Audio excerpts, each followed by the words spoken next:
શિવ ભક્તોને ભગવાનના દર્શન વિના પરત ફરવું પડતા રોષની લાગણી ફેલાઈ છે। પોલીસ કર્મીઓ દ્વારા શ્રદ્ધાળુઓને કહેવામાં આવી રહ્યું છે કે આગળ ત્રણ મગર છે। રાજકોટમાં જે જગ્યાએ ગેમ ઝોન દુર્ઘટના સર્જાઈ હતી ત્યાં કોંગ્રેસે મીણબત્તી પ્રગટાવીને 2 મિનિટનું મૌન પાળી મૃતકોને શ્રદ્ધાંજલિ પાઠવી હતી।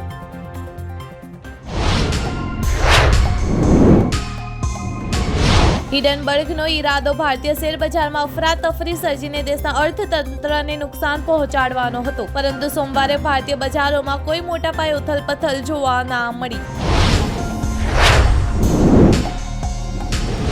ગુજરાતમાં વર્ષ 2024 અને 25માં બાલ વાટિકામાંથી ધોરણ 12 સુધી 2,29,747 વિદ્યાર્થીઓએ ખાનગીમાંથી સરકારી શાળામાં પ્રવેશ મેળવ્યો છે।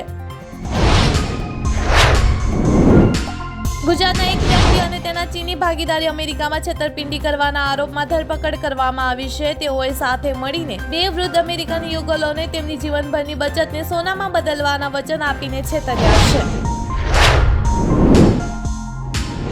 હિડનબર્ગ રિપોર્ટને નકારી કાઢતા ભાજપે તેને દેશની અર્થવ્યવસ્થાને નુકસાન પહોંચાડવાનું ષડયંત્ર ગણાવ્યું। આ મામલે પ્રેસ કોન્ફરન્સ કરી હિડનબર્ગ રિપોર્ટ પર American businessman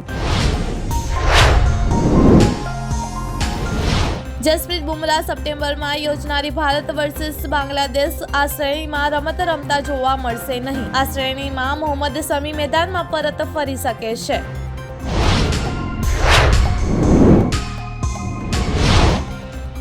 comedy king Kapil Sharma ફરી એકવાર પોતાના સૌથી લોકપ્રિય comedy show the great Indian Kapil show લઈને આવી રહ્યા છે।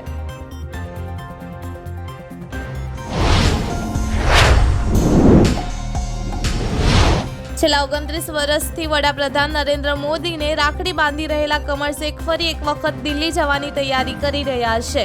આ સતત 30મી રક્ષાબંધન હશે।